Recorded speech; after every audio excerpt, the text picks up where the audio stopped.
오늘의 말씀 보시겠습니다. 오늘의 말씀은 누가복음 11장 1절입니다. 오늘의 말씀은 신약성경 누가복음 11장 1절입니다.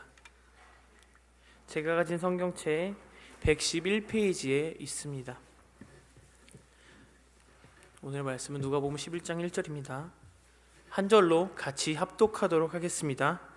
예수께서 한 곳에서 기도하시고 마치심에 제자 중 하나가 여짜오되 주여, 요한이 자기 제자들에게 기도를 가르치신 것과 같이 우리에게도 가르쳐 주옵소서. 아멘. 말씀에 앞서 기도하겠습니다. 하나님 감사합니다. 이렇게 귀한 예배의 자리에 나와 하나님께 마음껏 예배할 수 있으며 얼마나 감사한지요. 하나님, 오늘의 예배를 통하여서 은혜 받아 주시옵시고 또한 저의 말씀은 가리워 주시옵시고 오직 아버지의 말씀으로서 전파되게 도와주시옵소서. 오늘도 함께 하심을 믿사오며 예수님 이름으로 기도드렸습니다. 아멘. 네, 반갑습니다. 할렐루야. 네, 오늘도 예배에 나오신 여러분들을 진심으로 환영합니다. 우리 앞뒤 양옆 성도님들께 이렇게 인사하도록 하겠습니다. 은혜 많이 받읍시다. 네, 너무너무 좋습니다. 네, 좋습니다. 네, 한 번 더 하도록 하겠습니다. 예수님처럼 삽시다. 네, 저처럼 삽시다. 그렇습니다. 오늘의 말씀을 통해 우리가 정말 예수님처럼 살기를 희망합니다. 누가복음은 기도의 복음서입니다. 누가복음은 기도의 복음서라고 할 수 있습니다. 왜냐하면 기도에 대한 이야기가 사복음서 안에는 51번이나 나오는데 그중 절반 정도가 누가복음에 있다는 것입니다. 오늘 이 누가복음 11장은 예수님께서 가르쳐 주신 기도인 주기도문이 발생하기 전 상황입니다. 오늘 담임 목사님을 통하여서 지난주와 또 이번 주 두 주에 걸쳐서 들은 귀한 말씀이고 또한 우리가 기도하는 방법을 가르쳐 주신 귀중한 메시지였습니다. 성경은 이렇게 시작합니다. 우리가 11장 1절을 바라보면 예수님께서 한 곳에서 기도하시고 마치심에, 먼저 예수님께서는 기도를 하셨습니다. 사실 우리가 생각해보면 이것은 이해할 수 없는 부분입니다. 왜냐하면 우리가 기도하는 이유를 알아보면 예수님의 하신 그 기도가 이해가 되지 않는다는 것을 알 수 있습니다. 우리는 기도하는 이유를 딱 두 가지로 둘 수 있습니다. 첫 번째는 우리의 능력이 부족하기 때문에 기도하는 것입니다. 우리가 가진 능력이 부족하기 때문에 기도하는 것인데, 사실 저와 여러분이 알고 있는 예수님은 능력이 많으시고 또한 전지전능하신 분이시라는 것입니다.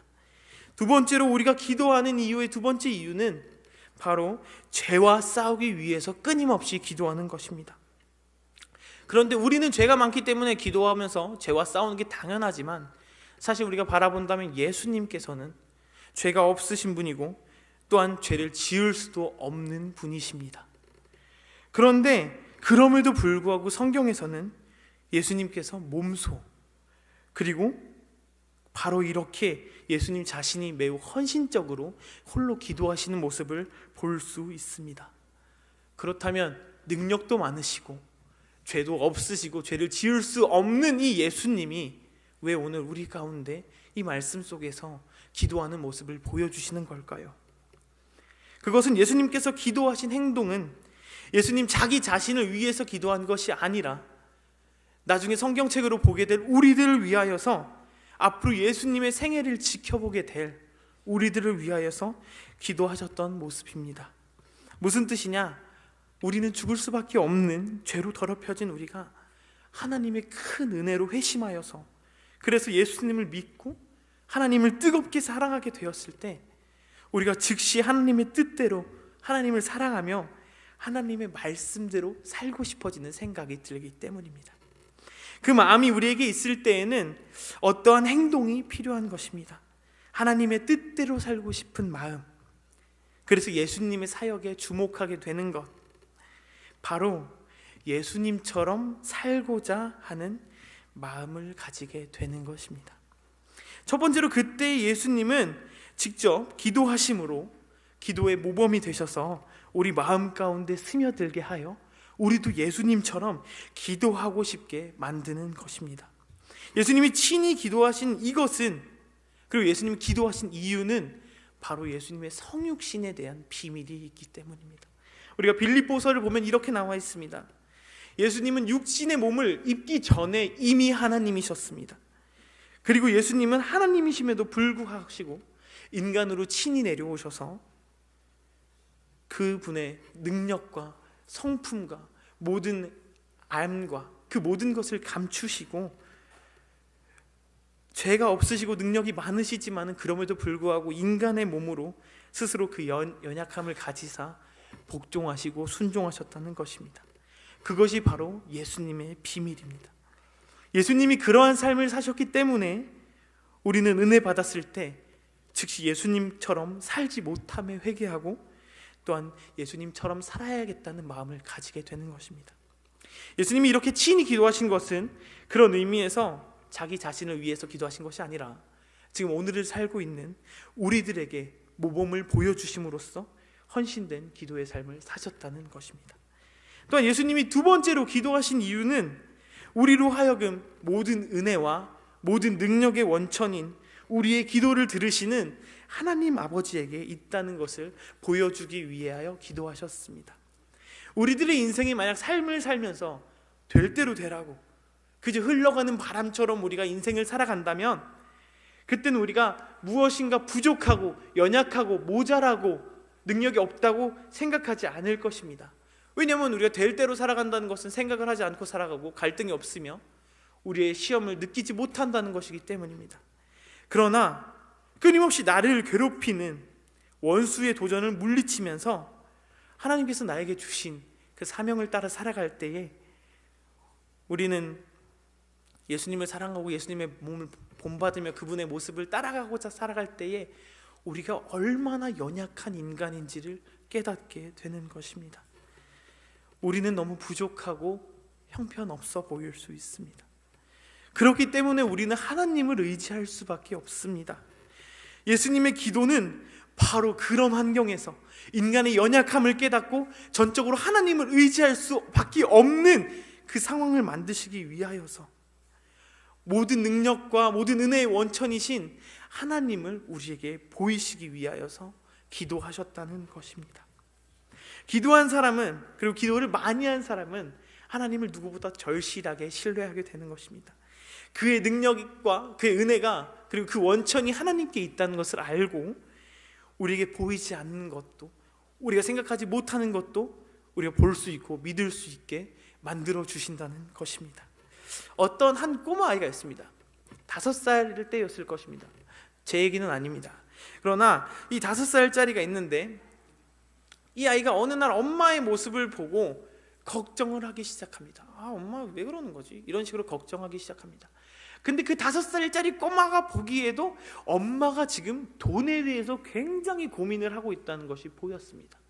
그러자 꼬마는 엄마에게 냉큼 찾아가서 이렇게 이야기합니다. 엄마, 왜 집에서 걱정을 왜 하는 거야 도대체?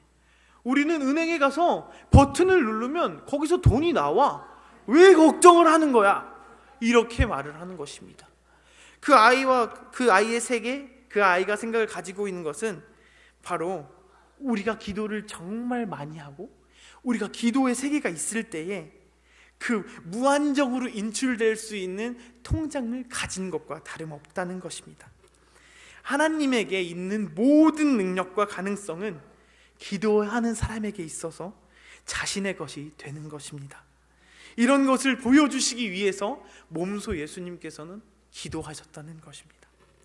그런 생애, 예수님의 생애는 바로 자신을 홀로 바쳐 헌신하여서 기도하는 생애셨습니다. 우리가 주목해야 할 두 번째 부분은 바로 예수님께서 기도하신 장소입니다. 우리 본문 말씀 11장 1절을 앞에만 살짝 읽도록 하겠습니다. 본문 11장입니다. 시작. 예수께서 한 곳으로 기도하시고 마치심에, 그렇습니다. 이 부분입니다. 예수님께서 한 곳에서 기도하고 마치셨다는 이야기가 나와 있습니다. 우리가 잘 알고 있지만 예수님의 생애를 살펴보면 예수님께서도 말씀하십니다. 여우도 굴이 있는데 나는 머리 둘 곳이 없다. 예수님의 생애는 일정한 주거지, 자신이 안정적으로 누릴 수 있는 집이 없었습니다. 그래서 예수님의 생애는 항상 나그네의 생애였습니다. 그분의 생애는 두루 여행하시며 사역하시며 복음을 전파하고 하나님의 말씀을 전하고 가르치며 병든 자를 고치는 생애였습니다. 성경에 보면 예수님께서는 일정한 곳에서 기도한 곳으로 나오지 않고 다양한 곳에서, 산에서 들에서 바다에서 어디서든 기도하신 모습을 볼 수 있습니다. 참 많은 곳에서 예수님은 기도를 하셨습니다. 그것은 예수님의 생애가 장소적으로 안정적인 곳이 있어서 내가 이곳에서 가서 기도할 수 있다, 이것이 아닙니다. 예수님은 아주 분주하게 다니시는 생애였음을 알 수 있다는 것입니다. 그럼에도 불구하고 예수님께 변함없는 사실이 한 가지 있는데, 그 사실은 예수님은 기도하시는 시간과 기도하시는 어떤 장소, 그런 곳이 아닙니다. 예수님께서는 어떤 한 곳이 있는데 그곳은 바로 연속해서 계속해서 습관적으로 일정하게 우리가 교회에 나오는 것처럼 딱 한 곳에서 기도하시는 것이 아닙니다. 예수님은 정해놓지 않으셨다는 것입니다. 그런데 이 정해지지 않은 곳에서 예수님은 계속해서 기도하셨다는 것입니다.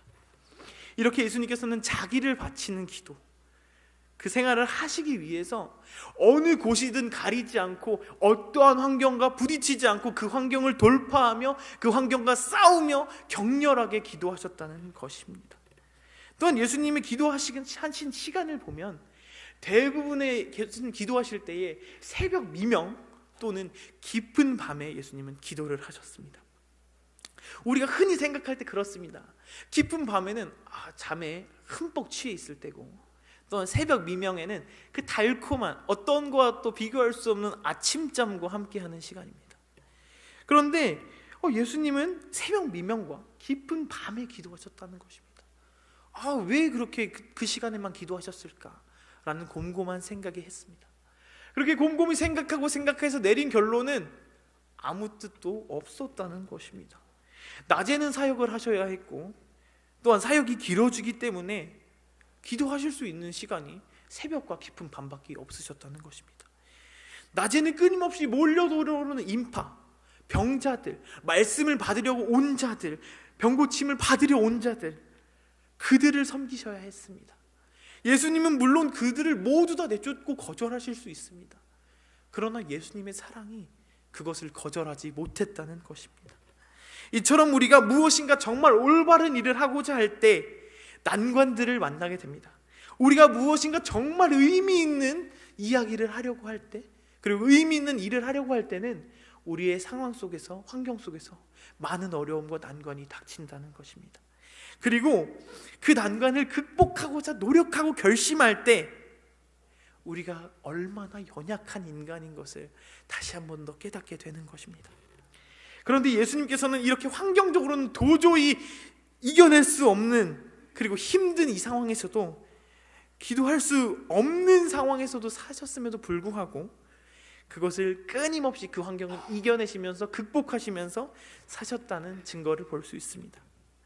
바로 이 어떤 곳에서, 이 한 곳에서 라고 나온 이 말씀을 보면 예수님께서는 그 환경과 끊임없이 싸우시며 기도하셨다는 것을 알 수가 있습니다.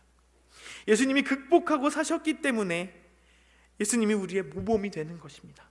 우리의 진정한 기도의 은혜는 우리가 안락하고 편안하고 좋은 것에 있는 것이 아니라 그것을 극복하기 위해 몸부림을 처절하게 칠 때에 하나님의 은혜의 도우심이 계속해서 우리 가운데 나타난다는 것입니다. 뉴질랜드에 가면 키위새라는 새가 있습니다. 이 새는 칠면조보다는 크고 타조보다는 작은 새입니다. 사실 근데 이 뉴질랜드가 알려지기 전, 이 예전에는 이 키위새는 분명히 날 수 있는 친구였습니다. 훨훨 날아다닐 수 있었고 멀리도 날아다닐 수 있었습니다. 그런데 이 키위새가 이 뉴질랜드를 발견하자마자 사람들의 공격도 없고 먹을 것도 많고 괜찮다, 이거 좋은 것이다 해서 더 이상 날개를 쓰지 않았습니다. 그리고 시간이 많이 지났습니다. 시간이 많이 지난 뒤에 사람들이 과학이 발달해서 뉴질랜드를 찾아가게 되었습니다. 그렇게 뉴질랜드를 찾아가니 이 키위새가 엄청나게 많은 것입니다. 그래서 이 친구들을 잡아먹어야겠다 생각해봤습니다. 그런데 날면 어떡하지 고민하다가 계속 다가가다 보니까 결국 이 키위새가 날지 못한다는 것을 알게 되었습니다. 그리고 이 키위새가 날지 못하는 것을 알자 이제 그냥 못 날아다니니까 실컷 잡아먹어야겠다 라는 생각을 해서 결국 이 키위새는 멸종되었습니다. 정말 이것은 키위새 슬픈 이야기입니다. 근데 우리는 이 키위새 이야기를 들으면서 우리도 이 키위새와 다르지 않다는 것을 알 수 있습니다. 처음에는 기도할 수 있는데 하기 싫어서 안 합니다. 그렇게 시간이 흐르면 기도할 수 없어서 안 합니다. 처음에 날 수 있는데 날 필요가 없어서 날지 않습니다. 안 날아가고 계속 있다가 그 뒤에는 날아가는 방법을 몰라서 못 날아가는 것처럼 우리 또한 이 키위새와 마찬가지로 환경에 이끌려 산다는 것입니다. 우리가 예수님의 생애를 보면서 눈물을 흘릴 수 있는 이유는 만약 예수님의 생애가 이 삶의 환경과 이 삶의 어려움에 그냥 잘 굴복하는 생애였다면 우리에게 어떠한 영광과 어떤 기쁨이 없었을 것입니다. 그러나 예수님은 죄가 없으시지만 연약한 육체를 입으셨고 안팎의 시험, 고난, 고통, 대적들, 영적인 원수, 기타 많은 것에 에워싸워 있지만 그것을 끊임없이 싸워 이겨내셨다는 것입니다. 예수님의 모든 고난은 하나의 목표를 걸어가고자 그분의 몸부림과 또한 그렇지 못하게 하려는 세상과의 싸움이었다는 것입니다. 그렇기 때문에 그 환경과 끊임없이 싸우기 때문에 예수님은 기도로 활활 타오르는 기도가 예수님 안에 있을 수밖에 없었다는 것입니다. 만약에 우리가 주일만 나와서 성경책 들고 성경 찬송 읽으며 주일만 지나가고 나머지 일주일을 하나님을 잊어버리고 산다면 우리 가운데 가슴이 불타오르는 기도는 있을 수 없을 것입니다. 몸부림치며 하나님을 간절히 찾는 사람들, 그 사람들은 반드시 환경과 싸워내야 한다는 것입니다. 어제 국가대표 축구 경기가 있었습니다. 그들은 우리나라 선수들은 우리나라에서 경기를 한 것이 아니라 러시아에 가서 상대편의 국가에서 이제 경기를 치르게 된 것입니다. 이것을 다른 말로 어웨이 경기라고 합니다. 이 어웨이 경기를 할 경우 수많은 관중들에게 비난을 받고 또한 심지어 수준이 낮은 나라일 경우는 술병도 던지며 레이저를 쏘고 폭력적인 분위기가 나오게 됩니다. 그런데 우리의 신앙이 기가 막히게 이 어웨이 경기와 같다는 것입니다.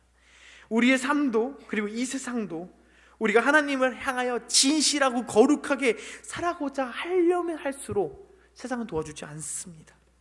우리의 삶은 끊임없이 자신을 고달프게 하고 또한 하지 말라고 반항하고 욕망은 저항하고 이 세상은 끝까지 끊임없이 압박해오고 공중 권세자들은 오늘의 말씀처럼 우겨쌈을 우리를 언제든지 잡아먹으려고 하는 것입니다.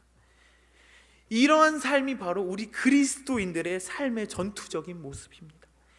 그런데 예수님은 이러한 자신의 환경과 끊임없이 싸우셨다는 것입니다. 성경에서 기도로 하나님 앞에 살았던 사람들은 모두 용사였습니다. 즉 싸우는 사람들이었습니다. 주의 용사들은 환경에 떠밀려 사는 것이 아니라 그것을 극복하고 싸워 이겨내려는 싸움을 했다는 것입니다. 자기에게 주어진 사명을 볼 때 삶 속에서 끊임없는 변화를 보였다는 것입니다. 그 사람들은 영적인 새로운 세계를 경험한 것이기 때문입니다. 우리에게 솟구쳐 날아올 수밖에 없는, 부딪힐 수밖에 없는 이 환경, 공고함, 고통은 어떻게 보면 하나님께서 우리가 친히 싸워 이겨내려고 하시는 유익과 다름없습니다. 기도는, 그리고 예수님이 하신 기도는 한이 맺혀야 할 수 있다는 것입니다. 예수님은 한이 맺혀서 기도하신 것입니다. 현실이 그렇지 못하는 것에 대해서 한탄하시며 한이 생기셔서 기도하셨습니다. 예수님께서는 분명 하늘에서는 되는데 이 땅 가운데 되지 않아서 환경 때문에 기도 못하는 것은 바로 인간의 부패한 모습 때문이라고 알려주셨습니다. 우리는 이 부패한 우리의 모습들을 극복해내야 합니다. 그래서 친히 비결을 가르쳐 주셨습니다. 우리에게는 이 극복하는 비결이 있습니다. 항상 고통이 수반되는데 그 고통을 안고 기도하고 몸부림칠 때에 치면 칠수록 사실 더 큰 고통이 찾아옵니다. 그런데 그 고통의 절정에 있는 그 순간에 우리는 예수님을 바라봐야 합니다. 그러면 그렇게 고통스러웠던 것이 내 고통이 아니라 주님의 고통으로 바뀌게 되는 것입니다. 주님의 고난으로 바뀌니까 부패한 나의 마음이, 그리고 그런 마음이 생명을 잃어가기 시작하는 것입니다. 그렇게 해서 내 고통이 주님의 고통이라 생각하여 환경을 이겨내시는 것입니다. 새벽을 깨우려면 결단이 필요합니다. 아마 예수님도 매 순간 그 새벽에 기도하러 나가실 때 결단하셨을 것입니다. 또한 우리도 예수님처럼 이 환경을 이겨낼 수 있는 믿음의 용사들이 다 되시기를 주님의 이름으로 부탁드리겠습니다. 우리가 예수님께 마지막으로 주목해야 할 포인트는 바로 기도하는 시간의 길이입니다. 예수님께서 기도하시는 모습에 주목해야 합니다. 기도하시고 마치심에, 예수님께서 기도하시고 쉬심에, 예수님이 얼마나 장시간의 기도를 하셨는지 알 수 있는 부분입니다. 뒤에 문맥을 보면 이러한 장면이 나올 것입니다. 예수님이 제자들과 함께 고단한 사역을 마치시고 그리고 주무셨습니다. 제자들은 잠들어 있는데 예수님은 살며시 걸으셔서 어느 한적한 곳으로 가신 것입니다. 사람들의 눈이 띄지 않는 곳으로 가셨을 것입니다. 마가복음 1장에 보면 예수님의 생애에 대해서, 그리고 예수님의 사역에 대해서 잘 나와 있습니다. 하루 일과가 뚜렷하게 나와 있습니다.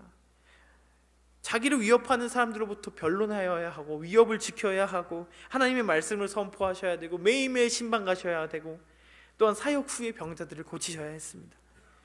그 후에 이튿날 예수님께서 새벽 한적한 곳으로 기도하러 나가셨습니다. 제자들이 잠들어 있는 것을 깰세라 조금씩 살며시 걸어가셨을 것입니다. 그리고 새벽 이슬을 맞으면서 자신의 그 기도를 쏟아부은 예수님의 모습이 떠오르실 것입니다. 여러분뿐만 아니라 저 또한 얼마나 게으른가를 되돌아보게 되었습니다. 우리에게 고난이 있습니까? 예수를 위해서 희생하는 우리의 고난이 있습니까? 많은 사람들은 기도의 능력을 사모하지만 깊은 기도의 능력은 긴 기도 시간에서 나오는 것입니다.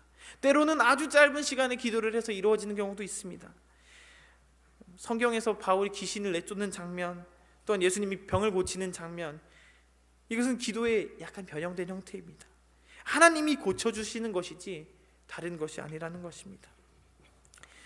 우리는 단순히 짧은 시간 기도하는 것이 아니라 긴 기도를 하시길 원합니다.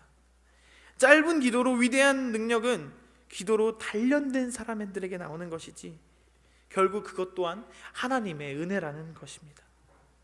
결국은 하나님을 의지하며 기도한 그들은 하나님께 영광을 받고, 그렇지 않은 사람들은 언젠간 기도의 효과가 반드시 나타날 것이라는 것입니다. 그래서 우리가 먼저 깊이 기도하려고 노력해야 합니다. 그렇게 기도가 깊어지면 깊어질수록 우리 한 10분 했나 했더니 1시간이 훌쩍 지나가고, 20분 했나 했더니 2시간 훌쩍 지나가고, 그것이 바로 우리가 아는 것보다 훨씬 뛰어넘는 하나님의 놀라우신 사랑, 그리고 그 초시간적인 경험을 할 수 있다는 것입니다. 우리는 그렇기에 그 사랑을 닮으려는 노력, 그리고 우리가 깊이 있는 기도를 반드시 해야 한다는 것입니다. 말씀을 정리하고 또한 여러분에게 반드시, 그리고 너무나도 소중한 당부의 말씀을 드리고 싶습니다. 우리는 예수님께서 어떻게 기도하셨는지를 알 수 있습니다. 예수님은 우리에게 예수님처럼 살기를 원하십니다. 또한 그렇기 때문에 늘 기도의 모범을 보여주셨고, 또한 어느 한 장소에서 주어진 환경에서 기도하는 것이 아니라 내게 주어진 각자 삶의 처소에서 열심히 처절하게 기도하시는 것이었습니다. 또한 나의 삶에서 상황에서 기도하시는 것보다 아버지의 뜻을 구하시길 원하셨습니다. 우리가 다른 것은 몰라도, 다른 것은 다 잊어먹어도 예수님의 삶을 늘 닮아가기를 소망합니다. 예수님처럼 사는 우리가 되었으면 좋겠습니다. 또한 지금 우리는 굉장히 기도가 절실한 때입니다. 바로 아이를 두신 부모님들의 기도가 너무나도 필요한 때가 이때입니다. 우리는 다음 세대를 세우고 다음 세대를 책임지길 원합니다. 다음 세대를 꿈꾸며 다가올 2차 태신자 작정은 어른들이 아니라 우리 아이들, 우리 주변의 다음 세대를 위하여서 작정을 하는 시간입니다. 우리가 다음 세대 아이를 작정하게 될 텐데, 요즘 우리의 아이들, 그리고 다음 세대, 그리고 그 다음 세대의 신앙을 좌지우지하는 것은 우리 부모님들의 기도에 달려 있습니다. 제가 참 좋아하는 찬송이 있습니다. 그것은 바로 나의 사랑하는 책이라는 찬송입니다. 그 찬송가 3절엔 이런 가사가 나옵니다. 예수 세상 계실 때 많은 고난 당하고 십자가에 달려 돌아가신 일, 어머님이 읽으며 눈물 많이 흘린 거 지금까지 내가 기억합니다.